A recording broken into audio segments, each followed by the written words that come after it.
and not a great deal has changed from the situation when you left us. Excuse me, please. If you've just joined us, we're sitting with Shadow, who is an adult female who has the oldest cub she's had in her history, actually. This cub's about 7 months old. It's a male. It's her oldest surviving cub. She hasn't had a great track record, unfortunately, in the past. Her territory slightly is overlapping into her mum's territory here. And she's normally over a bit on Arethusa, mainly, and we're on Juma at the moment, so they do overlap on the periphery. But with her cub, and her cub is that's Shadow feeding on a steenbok, which is a small antelope. Excuse me, please. I've got this bit of a husky voice thing going on at the moment. She's feeding. She's let her cub feed before her, and her cub has had his fill and is just sort of closing his eyes at the moment, off to the left. But she's finishing off this carcass, and then they'll probably try and find a spot to chill out for the rest of the morning. So we're going to stick with them, though, that's for sure. We've got just over an hour, and there's only one other vehicle sitting here with us. It's quite beautiful to see. You don't often see a cub and the mother. So we really want to stick with both of these animals.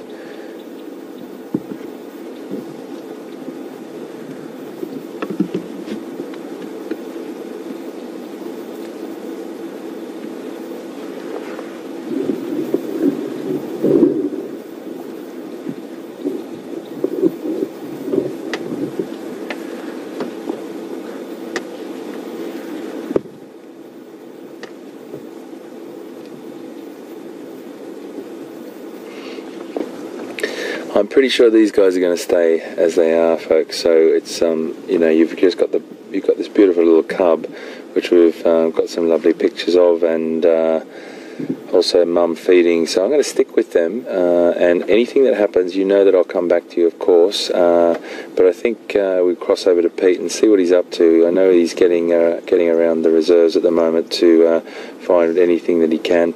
But let's cross over and see what he's got. I'm sure it's going to be exciting always with Pete. We'll see you just now.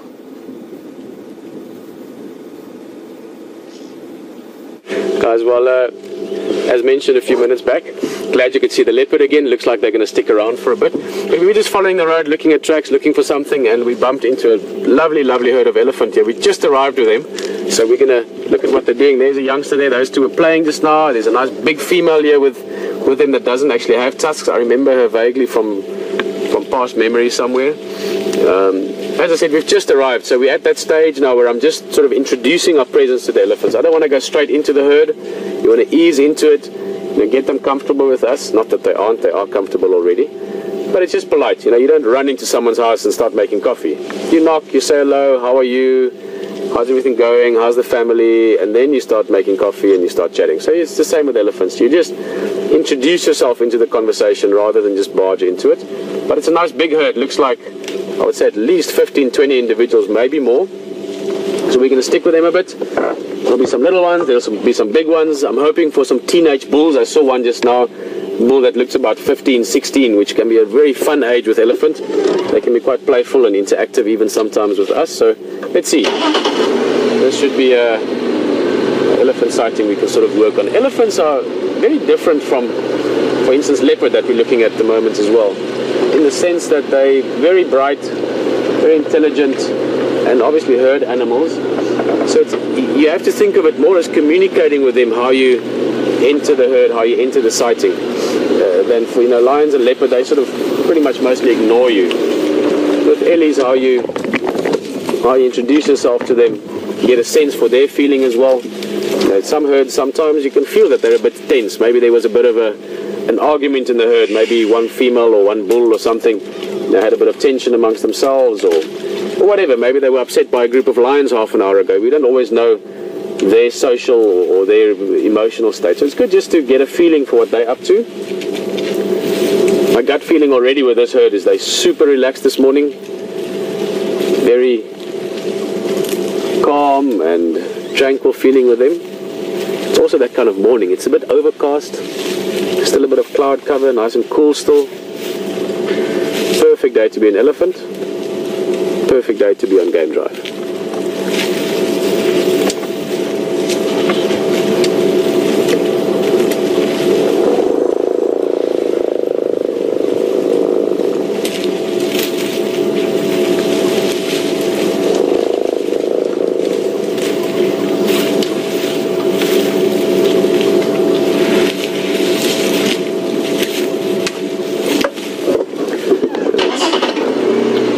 Around a little bit.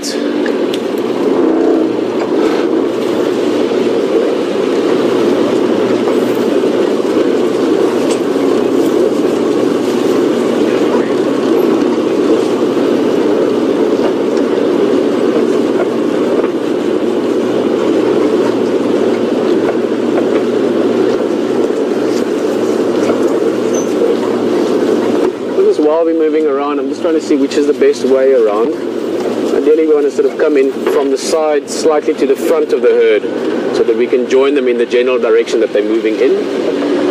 So we're going to try and find a way in there. So it might be a bit thick, I might have to go back, but we'll find a good spot. I'm not leaving, don't worry.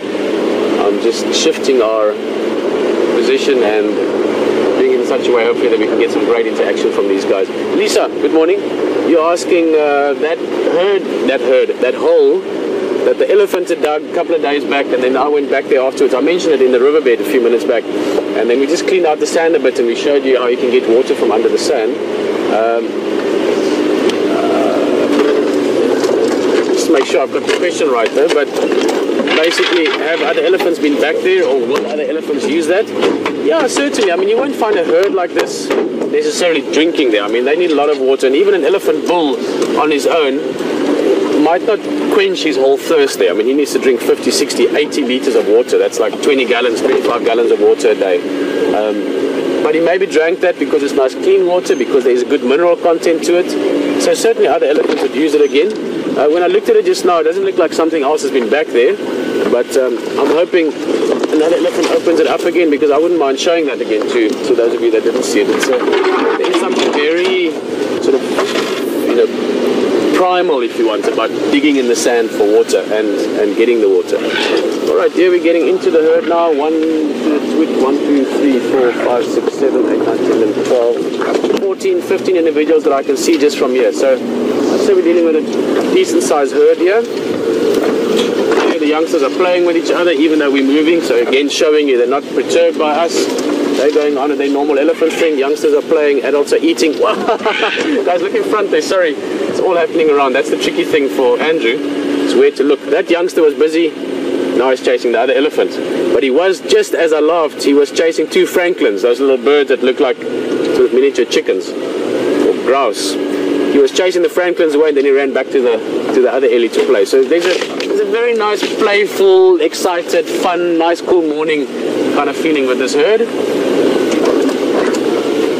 think we're going to take a seat just here, would be a good place. Let's see, they're going to walk up to us. Ah, awesome. Can't ask for more than this. Morning, guys.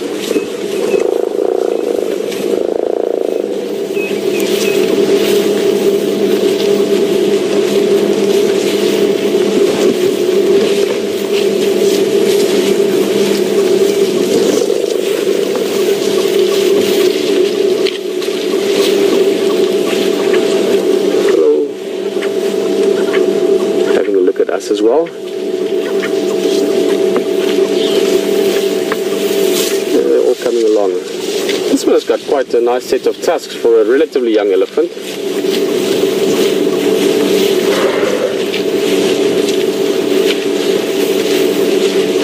Good morning. The tusks can vary as well a little bit per area, in other words relative to the conditions of where they live. And also per individual. Some elephants have bigger tusks than others. Some people have long brown hair and some people have blonde hair. I'd rather say thick hair and thin hair. It just varies with elephants as well. That one should have a nice set of tusks when he's older. And let's see who's next. A bit of a... Lots of ellies, guys, and by the looks of it, they're heading... I would assume they're going to end up at Gari Waterhole later on today at Boyatella Lodge, that waterhole. Perhaps down towards Twin Dams, but the direction they're taking now means I'll go drink a Gari Waterhole. I don't... maybe still in drive time this morning, depends on how they keep moving. But certainly in the course of the day, for you guys watching the waterhole, I think there's a very good chance of seeing a nice sized elephant herd coming to drink later on. Maybe before the end of drive. We're going to stick with these guys now, possibly for the rest of the morning.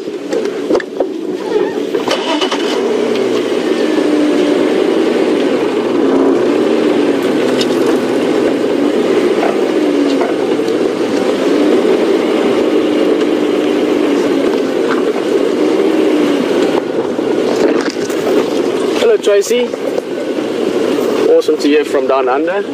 Tracy's saying hello from Australia. Just in case I can't remember that I've spoken to you recently or before. Hayden's also Australian, you might have noticed from his accent. Tracy's just asking if there's a reason for that sound that you can hear from the elephants. Some of the sounds you heard, most of them now was actually me making it. There were a couple coming from the ellies as well. Yeah, it's part of their communication. Elephants have got over 30 sounds that we know of, and I'm sure there's more that we don't understand yet because, you know, cheese and bees to us could sound very similar, but it's two different words. So who knows how many, you know, tonal differences elephants can pick up. But Tracy's asking if there's a specific reason. It's communication. So the broad spectrum answer is it's part of their communication. We can hear about a third of what elephants say. The rumbles, the trumpets. Then there's a lot of other sounds that we don't hear at all because the frequency is too low. We can't hear it with human ears. Just find the reverse gear. There we go. But for ellies, they can communicate with low frequency sound, which is great because low frequency sound can cover big distance. It can really travel for many kilometers even. As I just spotted something, that elephant right in there. It's going to be difficult to see now. I'm going to get us closer, but there's a tiny little calf there. I don't think days old, but weeks rather than months. In other words, we'll get closer and I'll see, but I would guess 1 or 2 months rather than 4 or 5 months. Tiny little guy.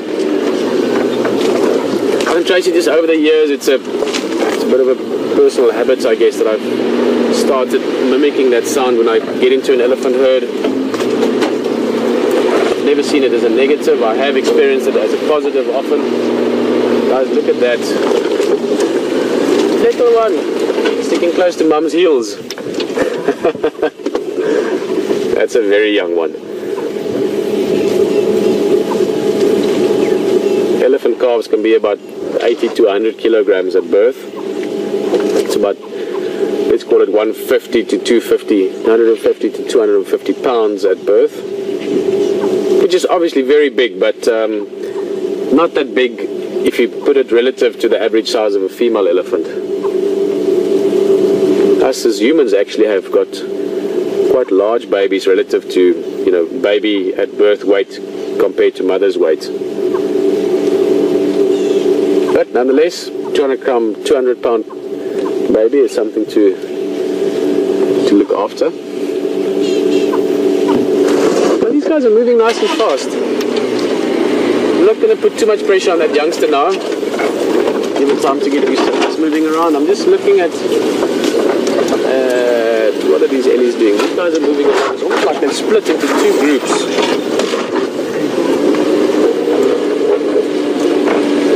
Perhaps the others are just heading a little bit further south, but I do have a feeling that they're going to continue on together as one unit. It might actually be two little herds that have joined together a bit.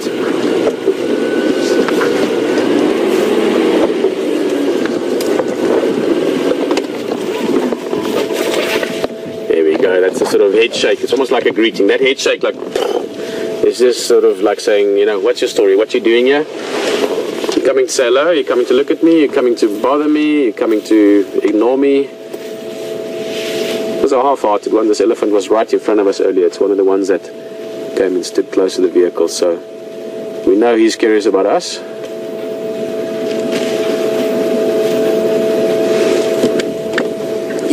grass.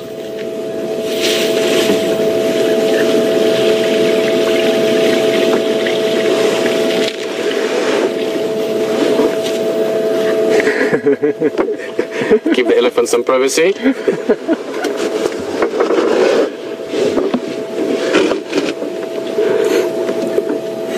Well, I think, let's give these guys a moment. Hayden's got a different view and a better view of the leopard again, so you're going to join him for a bit. I'm going to move around a bit, just see where the habitat works best for us, just to get into the herd again. They've sort of spread out all over now, so we're not really going to keep up through the bush. So we'll get you back here in a bit for some elephants. In the meantime, enjoy the leopard, and see you back shortly.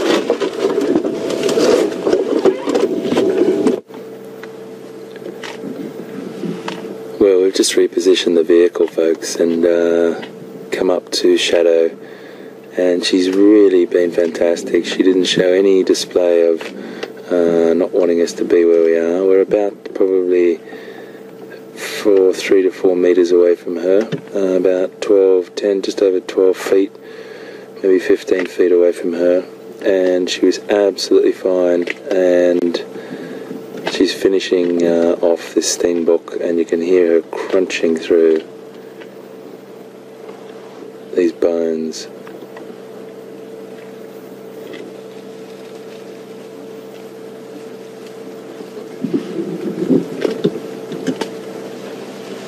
The cub is just there, and he's just finding a nice little spot to lie down in. So he's staying close to his mum.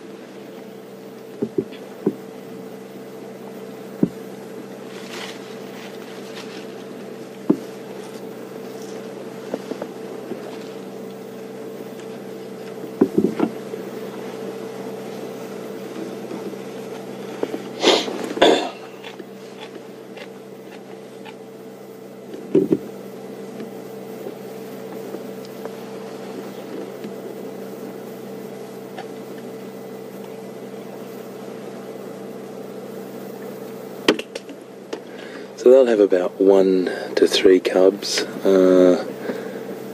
Survival rate is always dependent on the other predator population that's around, and any mishaps that can occur. And it's not just other mammalian predators. It can be reptiles as well. It can be rock pythons. It can be different species of raptors, of birds of prey, and the list goes on. So it is a pretty tricky world, being a cub of any predator.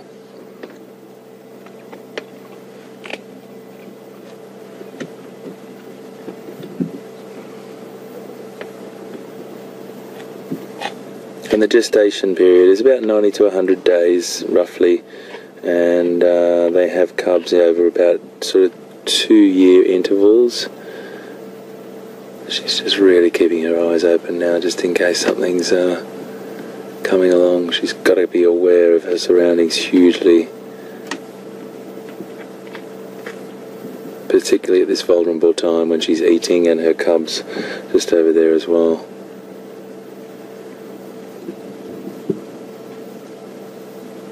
She's sensing something.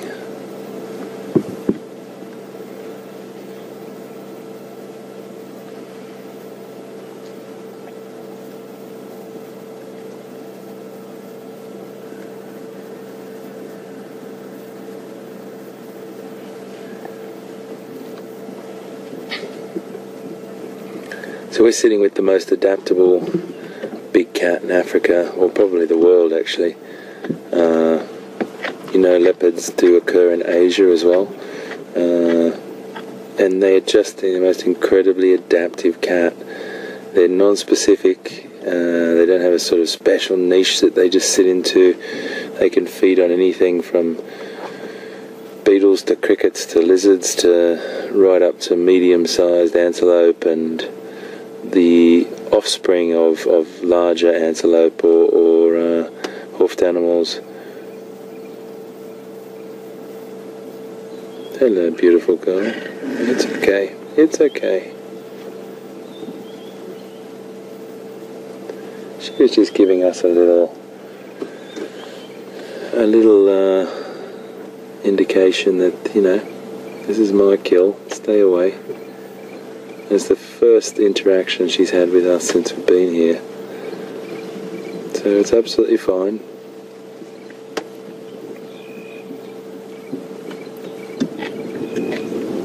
She's completely comfortable, and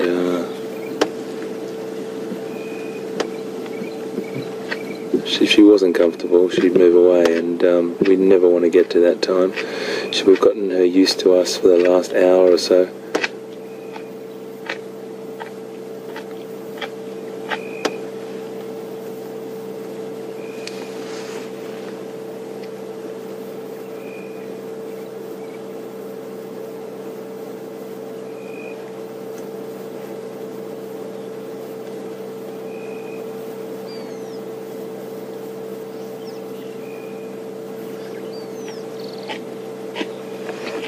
So if you've just joined us, folks, I like to do little recaps throughout our time here with any animal, really.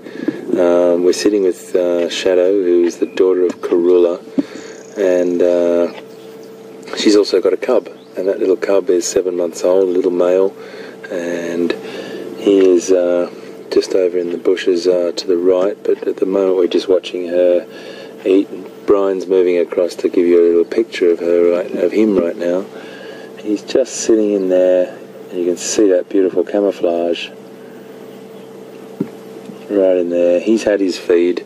He's been with that carcass for quite some time. His mum let him have his feed first, and then she went on in. But the interesting behaviour that we saw then, excuse me, was that the cub decided to walk past his mum, and she gave him a really big snarl.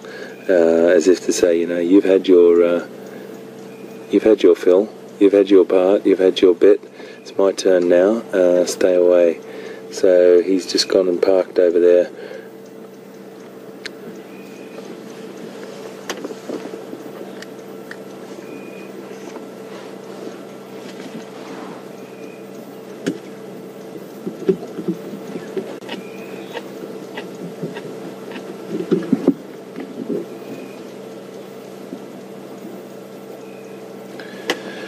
Got a question from Tammy. It's okay, my girl. It's okay.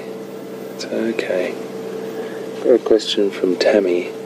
And Tammy, welcome aboard. Fantastic to have you with us. I'm talking quite softly because we are quite close, and I don't want to startle her. So, hence my voice being this quiet at the moment. Many of you will probably say that's a relief. My wife and son would probably say that. Tammy's question is, why aren't Shadow and her cub feeding together? Well, someone's got to stay alert and stay on point, really, guarding the potential of another predator coming. These animals, they're not in high numbers like lions, where you've got the power or the sort of muscle of the big heavyweights. You've got an animal that spends majority of its time in a solitary lifestyle, and only coming together really to mate. Occasionally they will come in contact with each other when overlapping territories, but with a cub and mother situation, or cubs and mother situation, that mother has to keep watch hugely. Her senses and her understanding of the bush is much greater than the experience of her cub, so that's why she's stopping and looking up sometimes and wondering if she hears a sign or a sound. There wasn't a little alarm call of a bird over there before, and she stopped and looked over, and that's where you get the sort of bush newspaper type of idea, or that script of the bush, that everything interacts with each other and is a bit of a tapestry, a bit of a woven sort of tapestry of the bush. And there's so many things that us as adults probably humans don't even pick up. So to answer your question, it is really about keeping their eyes open, making sure that they look after each other and consuming that kill as quickly as they possibly can. And that's the reason why they're not eating together and they eat alone, and so they can keep guard and survive. So thanks for your question, fantastic, and welcome aboard if you've just joined us. But if you've been here for quite a while with us, fantastic to have you again with us on this brilliant morning with Shadow and her cub.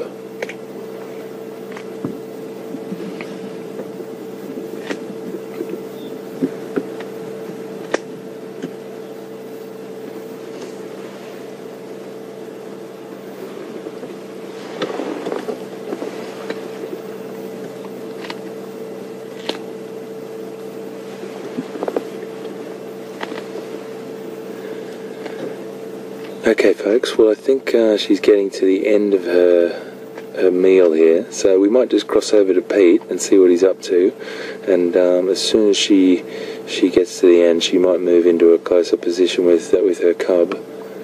She seems to have a little bit of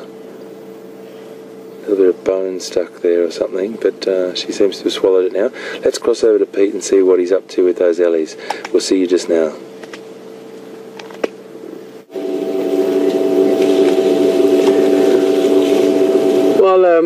Leopard back to elephant. We've not caught up with the herd again, but moved around a bit. We found our way to a track. This is one of the teenagers, or looks like a young female, just grazing here. She was under a torchwood tree looking for a few old seeds, but didn't find much. For those of you that have been following us for the last many months or years even, we did have a very dry season this year. The rains came, well, almost not at all. There was great concern for winter, and then we had late rains, which means now we can actually sit in the month of May, and this elephant is still eating nice green grass. So there was a bit of life sort of breathed back into the bush with this last rain. Lots of food around for them. I do still want to catch up with the rest of the herd again. This was just a very nice setting. You'll see just the general area here. It's a bit of an open little clearing here around this big tree. This is the torchwood tree that I mentioned, this big one, and it is really a big one. If you look up into it, probably 10-12 meters tall, 30 foot, something like that. I'm going to try and keep up with this herd. The rest of them are up that way a little bit. Oh, let's just see. I thought this elephant was quite curious about us earlier, but then she lost a bit of interest. Now, speaking of curious, if there's anything you want to talk about or have a question about, or even just a topic, I mean, keep in mind, you don't have to say, you know, what is this? You could say, this is what I think. What do you guys think? In other words, if you want to just have a little discussion about something, elephants would be a great one, since we're looking at one. Feel free to send the questions in via Twitter, #SafariLive, or you can email them questions@wildearth.tv.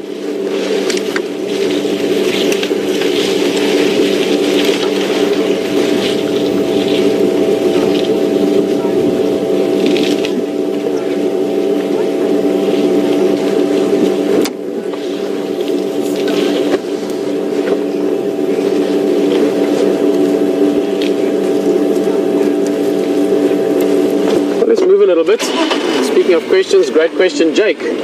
How's it, Jake? Jake is joining us from South Carolina. Jake, if you could let us know where in South Carolina, that would be quite cool. I lived in South Carolina for about 3.5 months of my life. Had a great time there, Hilton Head Island. Jake is just asking what it's like to be on foot, and how is it different being on foot as opposed to being in a vehicle? In this case, specifically relative to the behavior of elephants. Jake, with elephants it can actually vary quite a lot, again because there's so many situations possibly, you know, one elephant, a couple of bulls together, a big breeding herd, you know, are they themselves relaxed at the time or not? Actually, and I'm just going to move a little bit, I'm just going to go around the bush. That elephant's walking in the other direction, and if we just get along the side we should get a good view when it comes out. Jake, so firstly, animals behave very differently towards people on foot as opposed to a vehicle, because on foot they react to us as another animal, mainly as one that they either are afraid of or at least wary of, whereas on a vehicle they get used to vehicles and they sort of treat them more like part of the sort of, there's a good word that I can't remember now, but sort of static or passive environment, that's the word I'm looking for. So vehicles are treated much more as like a passive subject, like a tree or a rock or an animal that's not really bothering the other animals. And animals have learned over time that vehicles don't bother them. This is just the basic ABCs of elephant hiding. There's a big elephant there. Might not look like it. Alright guys, we're going to move a little bit. So Jake, they with vehicles, they tend to ignore them. In this area especially, they've seen lots of vehicles. They've been habituated to vehicles now since the advent really of ecotourism. Sorry, that's something on the steering column. In areas where they don't see vehicles, they can be wary of vehicles just because it's strange to them. But on foot, animals, again, it depends a bit on what interaction or what behavior they find with humans. If it's a place where there's no aggression towards them, no poaching, no hunting, no bothering, no harassing, they can be very calm with people on foot. But they will still be very much aware of you and potentially be threatened by you. So it does depend, and then it also depends on their mood of the day. You know, that they maybe have encountered lions recently, or they're a bit stressed. And then individual to individual can vary a lot as well, both vehicles and on foot. Some animals, elephants specifically, are very easy to approach. We had this great bull elephant here called Wonky. He would come and stand right by the car, even on foot. You could walk around with him to an extent. It just depends a little bit on a whole sort of mixture of circumstances and considerations.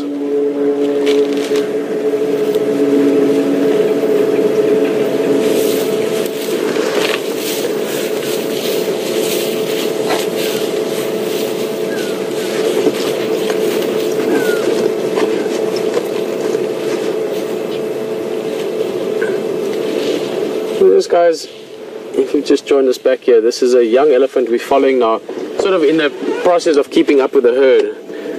Although having said that, the majority of the herd is now further ahead, and we're coming up to the Mulwati riverbed, which is very, very thick. I've been here, Jake, to add on to your question, both on foot and in a vehicle.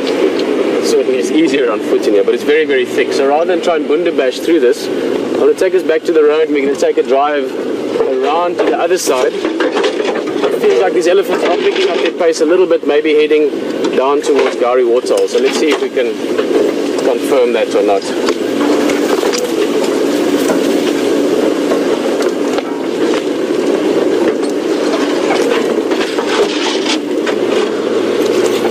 Again, great question, Liz. All the way from Wisconsin, coming onto Game Drive. Nice hearing some new names as well. Make no mistake, guys, it's brilliant hearing names we've known for a long time. Many of you, as you know, I've known for a long time, you've known me for a long time. But it's nice to hear some new names as well. Not that you want Liz. It's about 3 Liz's that's been coming on drive for a long time. Anyway, Liz, you asking if elephants' tusks grow or continue growing. Short answer, yes. And to explain it a little bit, not only do they keep on growing, but especially in the case of bull elephant, there's a nice one. Bull elephant, their tusks actually start growing faster. And this one is also moving along. We're not going to follow him, it's a young bull. It starts growing faster when they get older. So a bull elephant of this guy we're looking at here is about 15, maybe a bit older, maybe 18, something like that. But when he's getting towards his 20s and 30s, it'll pick up a little bit. And then from about early mid-30s, 33, 35, going into their 40s, which is the sort of prime time for the bull elephants. That's where they're at their physical peak, both in terms of physical size and strength and ability to put on muscle and weight. Their tusks start to grow faster. So obviously giving them bigger tusks, which means again benefits them in the sort of dominance game with other bulls. A couple of them there. Maybe it's better to go in here. I think it's too far to go around all the way on the road, then we'll be further away from them. Seems we've got a section of the herd to the left.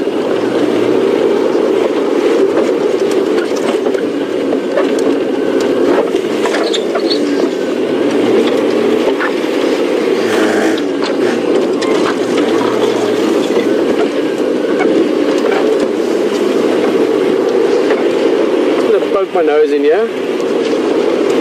See if we've got a bit of a group here. If we've got a nice group, we'll sit with them. Otherwise we might pop back to the leopard. Let's just see if one outweighs the other.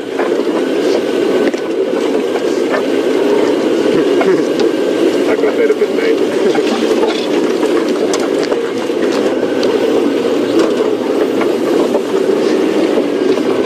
Here's a nice hilly.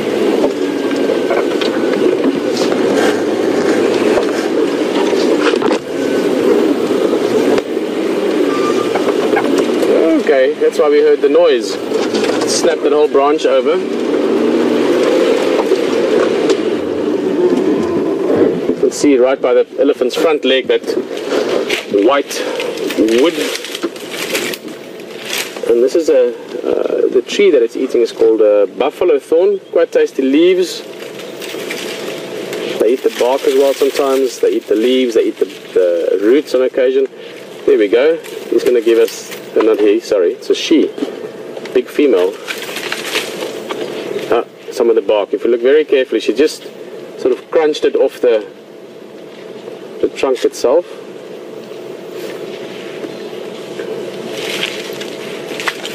And this is another, let's call it not a misconception, but a perception people often have of elephants is that they destroy the environment. They do so much damage. Now, keep in mind, elephants have been along for a very, very, very long time. And the habitats have survived very well with elephants there. And it's crucial to have animals that open up areas. In small ways, your browsers, things like a kudu or an impala or a giraffe, they help as well because they sort of prune back the bushes when eating them. Same as buffalo and zebra would be doing to the grass. They're mowing it. But you need something sometimes that can open up things a little bit, and that's what elephants do. They push down a few trees, and in doing so, they open up the bush, not only in terms of the physical space, but also in terms of light. So in this case now, if you look at this sort of, the bigger picture here, she's broken the street open, which means now that grass that was growing under it can get more sunlight, and also those branches to the right. So in this area, off on this side, that whole area now is becoming this little micro environment. There's some thorn twigs and bushes and branches there now, so you might find a little bird can make a nest there, or some of the rodents might start living there. And the grass growing there has got a great opportunity to grow with protection from grazers. So all these things play a role in how the environment changes a little bit. And to just say elephants destroy the environment would be a very short-sighted or limited view on things. It's important to have big animals like this around that keep the environment open for other animals. And the perfect timing from that Ellie. I think let's do one more question quickly, and then perhaps we go and have a look at that leopard again.